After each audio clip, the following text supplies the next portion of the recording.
Half a day, I'm Tyler Matanani and welcome to Weekend Edition. With the decline of visitors on Guam over the last couple of years, the Guam Customs and Quarantine Agency on island has taken a hit. However, officers will be receiving additional hazardous pay on April 22nd. Hannah Devanzo has the next story. Under Public Law 33-195, customs officers were identified as holding hazardous duty positions and are eligible to receive duty pay. The Committee on Border Safety and Maritime Transportation convened for a roundtable hearing addressing the plans for payment. Chair of the Committee on Border Protection and Maritime, Senator Talina Nelson. From FY 2017 to FY 2021, the Guam Customs and Quarantine Agency was owed $2,979,869 in retroactive hazardous pay. The Department of Administration will start retroactive hazardous pay increases on April 22nd and will be done in lump sums per year owed. In addition to the hazardous duty pay, CQA received $3.5 million from American Rescue Plan funds. CQA Acting Administrative Services Officer Pilar Carbolito. To date, we've expended $1,914,567, and what we expended it for is for our differential, the COVID differential pay of about $310,000, and that's paying up until December. And then we have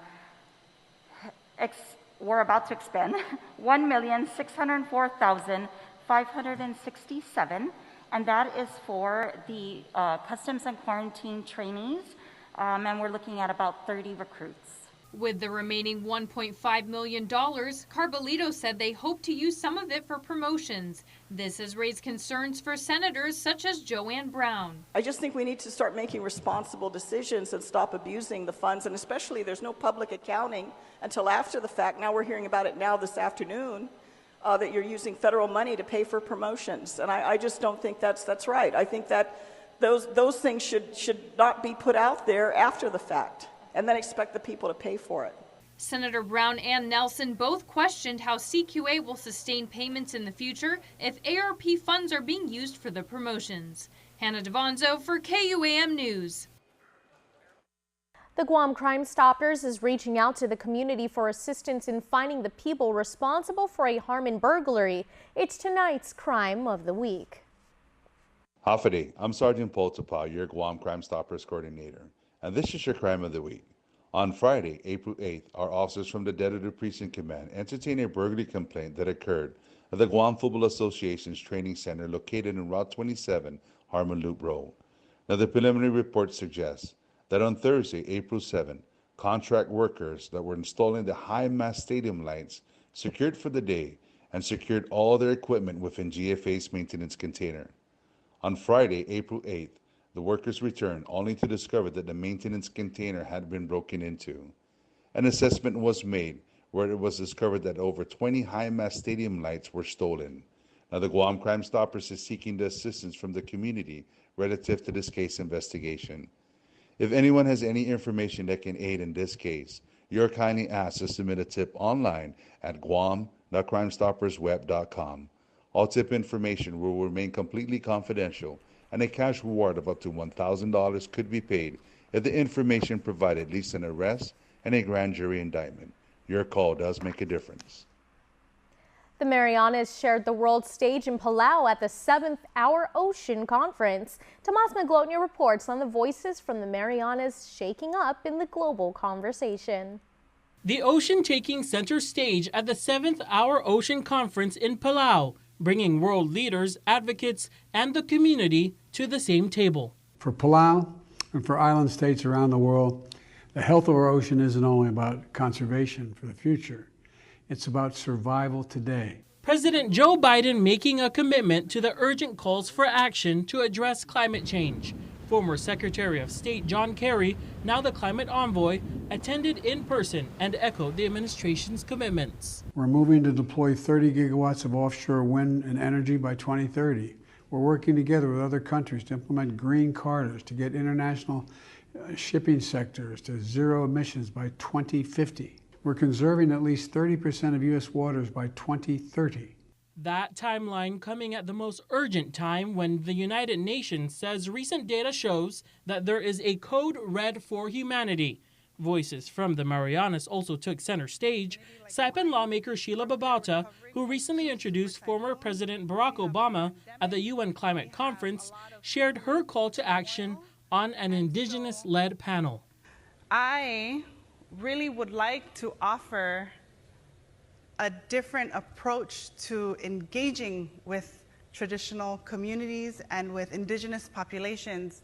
Instead of making announcements, come to the table, sit down, preferably outside near the ocean. That's where we make our best decisions.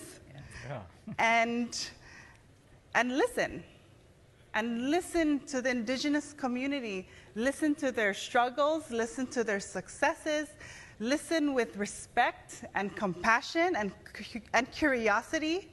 There's so much that we can learn from indigenous communities and indigenous leaders. Babauta was also referencing the recent scaled-back plans by the Department of Defense that no longer uses Pagan and eases training on Tinian in their proposal. However, she says the community has yet to see the full picture and can't fully engage with those plans just yet. And in my community, many families are focused on stabilizing the home, let alone, thinking about militarization and climate change. We're just trying to feed our family. It was an intergenerational conversation with Mariana's podcaster and advocate Kalani Rages advocating for more youth engagement. Palau has raised the bar, and we urge future Our Ocean Conference organizers to continue and improve upon this tradition of youth inclusion. Tomas Maglotnya for KUAM News.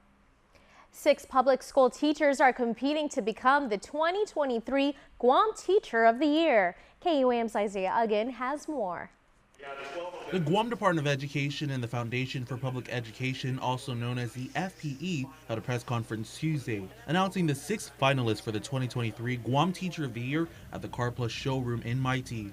Since 1969, the Teacher of the Year program has been providing a platform focused on recognizing excellence in teaching and is the oldest national honors program highlighting both the extraordinary work and dedication of educators across the country. Dr. Benjamin or Benji Santiago, the 2021 to 2022 Guam Teacher of the Year, presented the 6 GDOE teachers vying to be the 2023 Guam Teacher of the Year.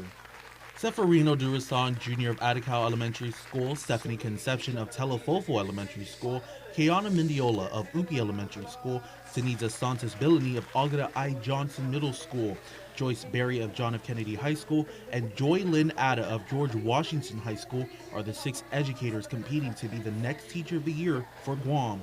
Classroom observations will be conducted for the finalists by this year's Guam Teacher of the Year judges, which include prior winners Rosel Canar, Melanie Blas, and Salvador Avila. Mindiola, one of the finalists who has been teaching special education for nearly 19 years, had shared it was an honor to make it this far in the contest. I was completely shocked. I was just very honored to be nominated by a fellow coworker, and in honor of her trust in me, I went ahead and filled out the application. I never expected to go this far, so I'm just kind of shocked that it happened.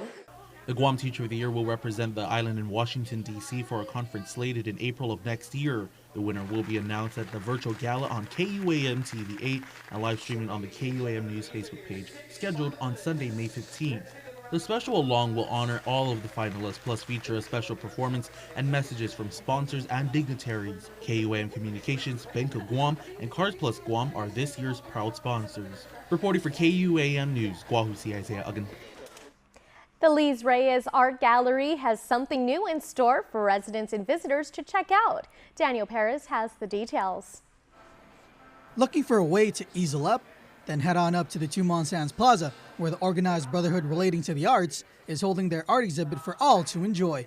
The best part? No art style is the same, so there's bound to be something to catch your eye. OBRA President Olivia Newman shared the goal she wants to achieve under the group's banner. We have a lot of talented artists. If we can at least, unite or at least just go in a group and learn from each other. Right now, I want to meet a lot of artists here in Guam, especially those people who are doing the mural well, we had one project that we did 2 years ago from the during the COVID time.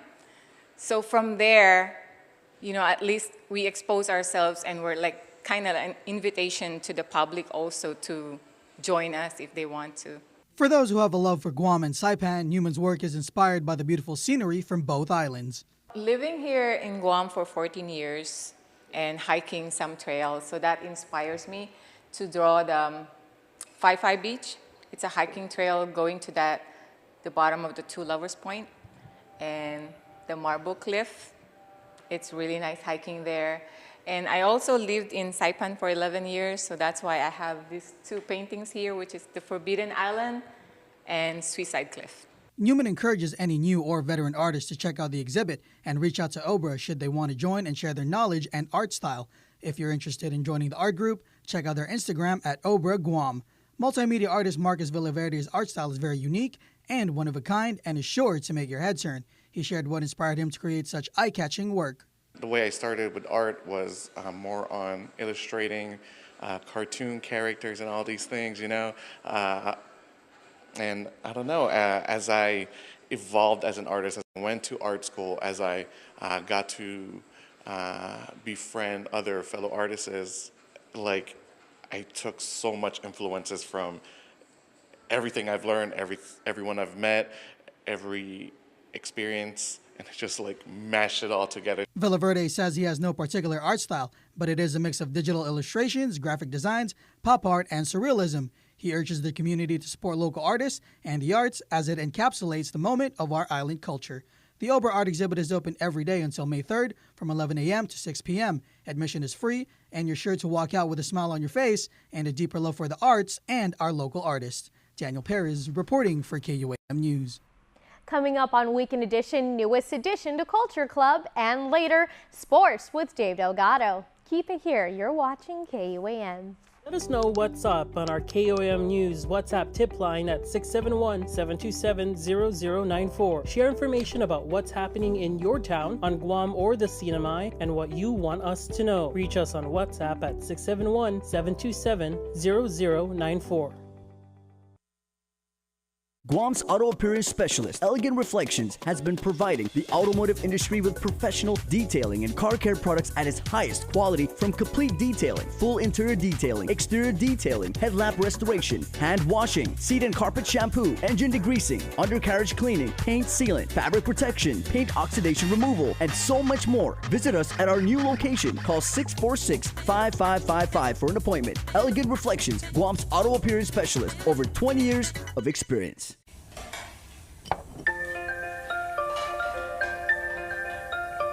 Honey, do you want some milk? Do you ever wonder how your favorite products make their way into your local stores? Most arrive on state-of-the-art Matson vessels that transport containers of food, household items, equipment, and supplies into the islands every week. Because we know that you depend on us, we work closely with our partners to ensure that our shipments arrive on time, all the time, so you can find your favorite products when you need them. We transport the region's most precious cargo that supports successful businesses and promotes a better quality of life for our families. Matson is proud to have been the hometown shipping carrier for Guam, the CNMI, and Micronesia for the past 25 years, and you can count on us to be here for generations to come. And welcome back. Here's this week's newest inductee to the Culture Club. Culture Club is brought to you by Tropicool Ice. Hi, my name is Claire. My name is Carmela. And we're from Hibiscus, Guam. So a few years ago, she just kind of like started making earrings for like me and my sister, and I was wearing them out and people were like, oh, your earrings are so cute, where'd you get them? So then I kind of like went to her and was like, Mom, you have to start making these earrings because all these people are asking me about them. And then she finally kind of like gave in and started making them, and slowly, so she started making them in the beginning, and then after a while I like came and helped her because we were getting a lot of orders and we were super busy. So yeah, so she makes some and I make some, but yeah, and now we're gosh, doing pop-ups and like mailing things to different parts of the world, and yeah, so that's kind of like how we started. So mainly self-taught. It was a hobby of mine. I like to weave. I used to make a lot of ladies, and so I kind of learned from there, and I kind of try to incorporate all the weavings with like coconut leaves, bandana leaves, anything local. I try to dye all my earrings. If I needed to dye it a different color, I tried to use local fruits. Or it's fun because we try different like different achoti comes out different colors. Like we use beets, we use definitely a learning green process. tea, Yeah. just like all different kinds. And some of the earrings like come out a certain color, and then we can never ever get that same consistency. So it's like it's kind of a one-time thing. Yeah, so it's like special. Once you have that color, sometimes we can't get that color back, or yeah. So. And people get curious, and they're always like, oh, "How did you get this color?" Or "Oh, this looks like this certain color." And people they really don't sit there or they'll stand there and listen, and they want to know how you did it. And we should definitely teach our kids, our nieces, our nephews. I actually learned when I was a kid in Maritzo. I grew up in Maritzo, and we used to go to a local school in Maritzo where we were taught how to weave. We were taught how to pick the pandanus leaves, dry them, clean them.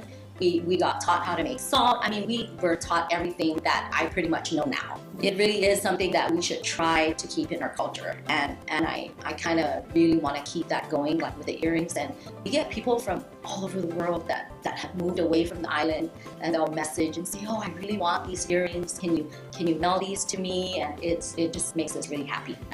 So we do a lot of pop-ups, especially like around Christmas time and all that stuff. But recently we just did the Inspire Guam one, and that one went really, really well.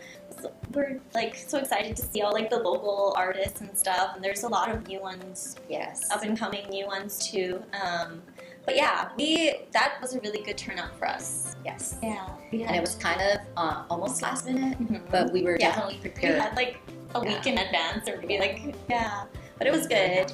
So we have different pop-ups like randomly throughout the year, but you can find us on Instagram at Hibiscus Guam, and we have all different kinds of pictures of earrings and stuff on there. And if you see something that you like in like a specific color, or you want it in a specific size, we do a lot of like customized things. And we will also be soon, May, we will be at Tomorrow Village every Wednesday, so you can find us there. We're excited about that. And then occasionally we do pop-ups at Mighty Purple. Mighty Purple. We try to at least do one if not once a month, every other month. Yeah. Just so that we can get a lot of our new stuff released, and we get a lot of requests. When is our next pop-up? And so that kind of inspires us to go out and do a small pop-up every once in a while. And but we're Christmas really time. excited, really super excited to do the Wednesday night market. Yes. And we would like to shout out to all our followers and supporters, all our customers all throughout the year, or ever since we started. All our fellow makers that are always helping us. Love and support. Yeah. Always there Thank to you help. guys so much. We really appreciate it. Yes. We are Hibiscus Guam. I'm stuck in this like infinite time loop thing. I'm reliving the same day over and over again. I get to do whatever I want. Plus, Taco Bell's nacho fries never leave the menu. She's violating the Nacho Fries limited timeline. Does that happen every day? Let's dip. Try her now! What's happening? Let's get spicy! Look out! Don't need a work break, keep the smile on your face. The moments you can't replace, and I'll be around. Whoa. You can count on me. You can count on me for life. Wherever life takes you, we're always here for you. Calvo's Insurance. Count on us for life. KUAM Sports is brought to you by Docomo Pacific. Better together.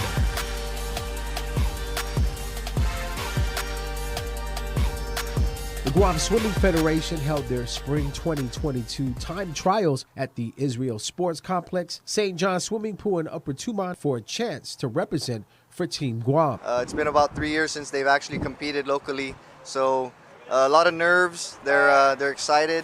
We're all excited to see them. We're grateful that St. John's has opened up the pool for us to utilize, but ultimately it's that competitive spirit that we're trying to keep going. Event results will determine Team Guam's selection for the 19th FINA World Championships to be held in Budapest, Hungary from June 18th through July 3rd, 2022. A lot of these swimmers are full-time athletes and students, so their conditioning is they're ready. All they really need to do is compete more, get in the pool and race each other. So they've been swimming all year, whether it be in the ocean or this pool here. So their conditioning is there. They're very sharp, and again, this is a pre-qualifier. They had to be eligible to swim in this time trials. Swimming events for the time trials included the 200-meter freestyle, 200-meter individual medley, 100-meter freestyle, and 100-meter butterfly. You can't be training in the beach because the beach, you can't watch their technique, you can't watch their forms, you can't be training on their times. There's a lot of things you're missing. All you can do is try for stamina. Swimming, you have many things. Technique is very important. How to use the walls, how to make the correct turns, how to push off correctly, how to kick. And everything counts. And we don't have that, but we hope to get it soon. And that's important. 4 schools are being represented in the inaugural IIAAG bowling season. The sport has finally made its way into the high school season. Father Duenas, Harvest Christian Academy, St. Paul, and Southern High made history as the first teams hit the lanes at Central Lanes. Bowling has been around the island for a long time. We have quite a few island champions that left island and won gold medals. And to have it now back in the high school, hopefully down the road we can have an all-island champion in bowling, like in other sports. And yeah, it's just a fun all-around thing, and we're growing new bowlers now that we're all coming back out of the COVID environment. And the good thing about bowling is you don't have to be 6 foot tall, you don't have to be a football player, anybody can do it. 55 athletes showed up for the first weekend of competition. The league expects more players to be eligible for the next meet. Format for the league is cross-country style. There are numerous scholarships that offered. I was here 21 years ago, and we had Pepsi. Pepsi offered a scholarship for students. And so, yeah, I think it'll be a good thing once we get that program. This is just the beginning, so we're all new to it again. But it's been a long time in the making, and we're just happy to have it kicked off today. Here with Coach Donan Cruz, head coach of the men's volleyball team over at Ball State. A lot of success in your first year at the Division I level. Yeah, we just wrapped up the regular season in the MIVA conference, and thankfully won the regular season outright. And that just happened last week, Saturday, while we were playing Purdue Fort Wayne. So yeah, now we're prepping for our conference tournament, and within the conference tournament, whoever wins that is the team that will represent the MIVA at the national tournament in UCLA. Finished 20-3 overall. You were 12-2 in conference play. But this is big news for Ball State because the success you guys had this year, it's been quite some time since you won a regular season title.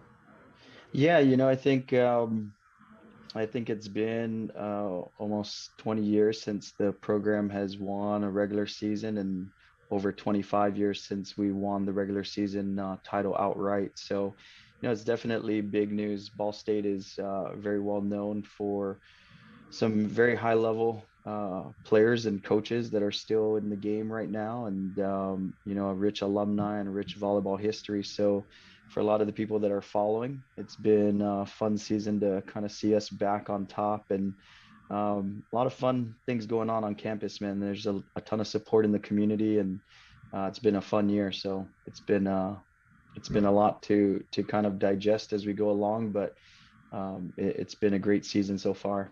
The transition to NCAA Division I has been a fun process for me personally, and a lot of my, as I always say, a lot of my upbringing and the opportunities I had growing up around the game on Guam was, means a lot to me and put me right in this position I'm in today. So I know it's a really cool opportunity for local boys to get out and do something special. And I'm sure that a lot of the young boys and girls back home are aspiring to get out and, have good opportunities. And they're definitely there if you take advantage of them.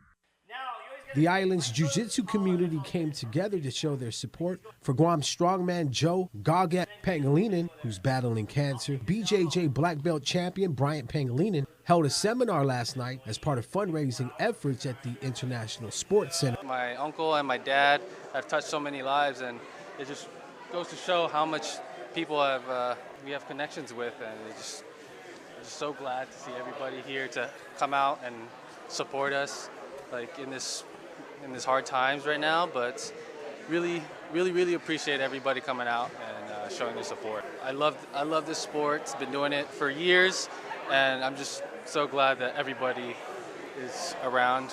They're basically my family, so thank you so much and really appreciate everything. Honestly, when it comes to this sport, it's a lot about family orientation and just understanding that it's not always about competition, it's not always about competing against each other, it's about coming together and being family. I mean, that's how we've all been taught in the gym, inside the gym, outside the gym, and it's really great to see everybody out here. It's very overwhelming to see this much support for my dad.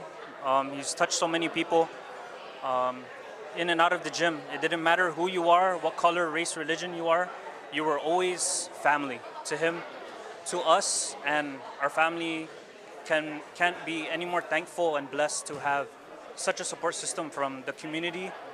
And we want to thank everybody from the bottom of our hearts, and it just really means so much. It's a difficult time for us as a family, but with this amount of love shown from the community and from every gym, every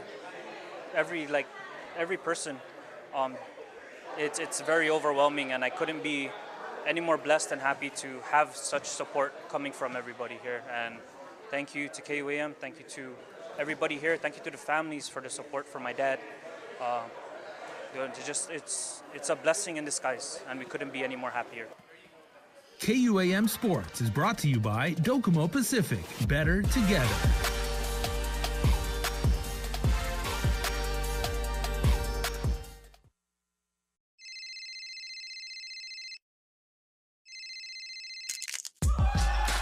Need a new phone?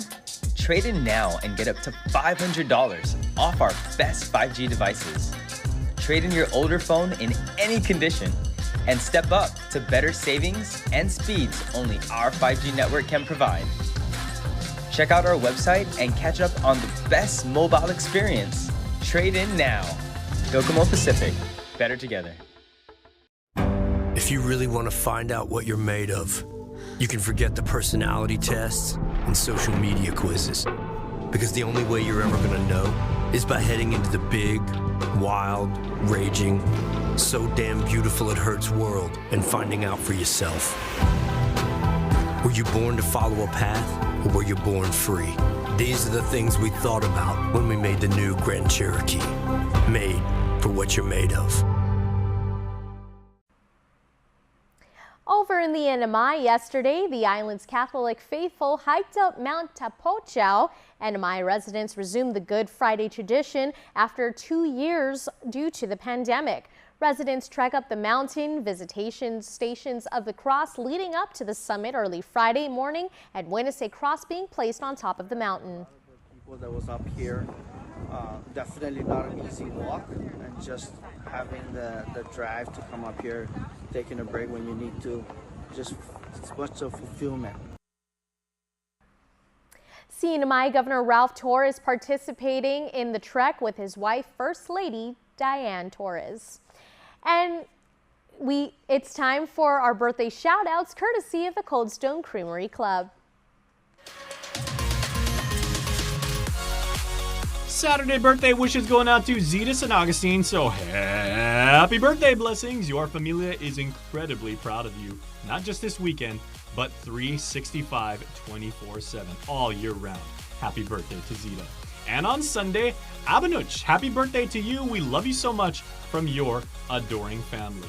2 wonderful Guamanians, and we couldn't be more happy to wish them a happy birthday this island weekend.